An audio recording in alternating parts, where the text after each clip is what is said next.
No one expected this from a homeless boy, but sometimes life hides the most extraordinary treasures in the most overlooked places, and on a cold evening in New York City, when people rushed through the subway station with their coats pulled tight and their eyes fixed on the ground, a thin boy of barely 15 stood in the corner, clutching an old, battered microphone that wasn't even connected to anything, pretending it was real because in his heart he carried songs too heavy to keep inside, his voice trembling not from fear but from hunger and the weight of nights spent on concrete floors. His name was Liam, and though he was invisible to most, tonight something inside him pushed him to step forward. He closed his eyes, took a deep breath, and began to sing, his voice soft at first, almost drowned by the sound of trains screeching and footsteps echoing, but within seconds it grew, pure and unshakable, like a beam of light piercing through the shadows, and people who usually ignored street performers slowed their pace, turned their heads, and felt a chill run through their skin because his voice carried a pain and a beauty that words alone could never express.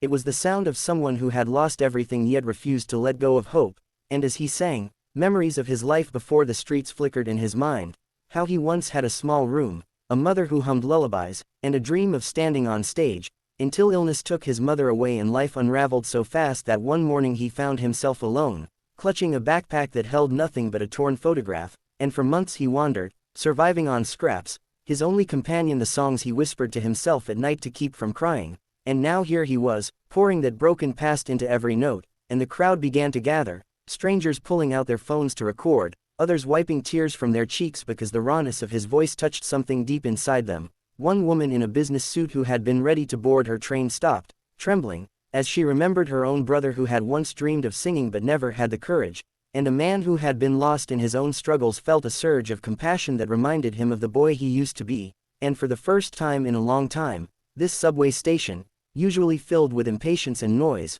fell into reverent silence, all eyes on the boy no one had noticed before, and when he reached the chorus, his voice cracked not from weakness but from sheer emotion, sending chills through everyone listening, and some began to cry openly, unable to explain why this stranger's song had awakened something buried deep within them, yet knowing they had witnessed something rare, something sacred, and as he finished, his chest heaving, there was a moment of stillness before the entire platform erupted in applause that echoed against the tiled walls, louder than the arriving train, people clapping, cheering, shouting words of encouragement, and Liam stood frozen, tears spilling down his own face because for the first time since his mother died, he felt seen, he felt heard, he felt human again, and as the applause raged on, someone from the crowd stepped forward, a tall man with kind eyes who introduced himself as a music teacher, and he said, "Son, you don't belong on these streets, you belong on a stage," and though Liam could barely believe it, the man handed him his card and pressed a folded bill into his palm, while others from the crowd followed,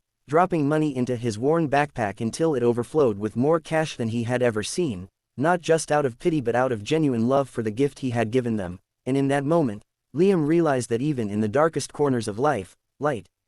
could break through in the most unexpected ways, and though he was still homeless, he no longer felt hopeless, because he had discovered that his voice had power, not just to keep him alive, but to heal hearts, unite strangers, and maybe, just maybe, change his destiny forever.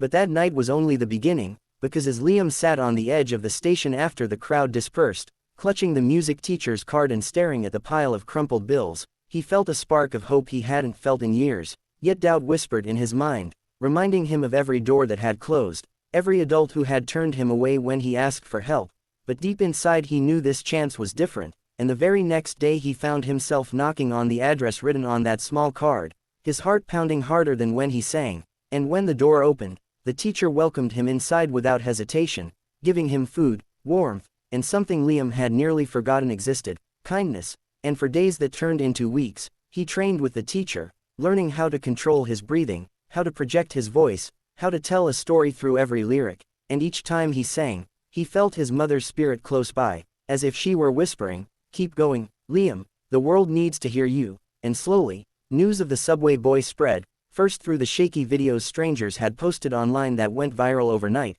millions of views flooding in, comments from across the world pouring out love and disbelief, people writing that his voice had saved them from giving up, that his song had carried them through pain, and then came interviews, invitations, and finally a chance to perform on a real stage, where the bright lights blinded him at first but the sound of the audience cheering gave him courage, and as he stepped forward, holding the same old battered microphone he had once used in the subway just to pretend, He realized he no longer needed to imagine. This was real. He was living his dream, and when he sang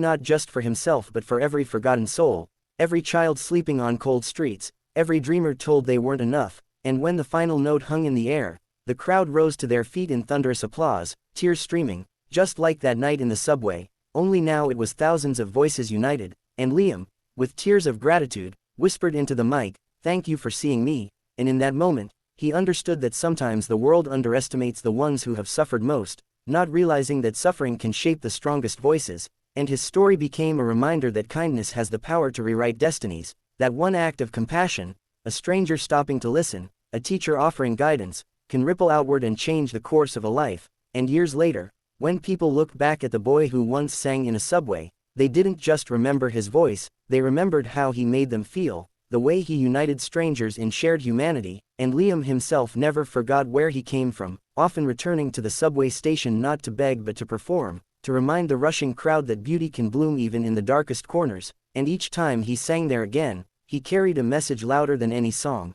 that no one is truly invisible, that even the most broken among us can rise, and that hope, once sparked, can turn a homeless boy into a symbol of courage for the entire world.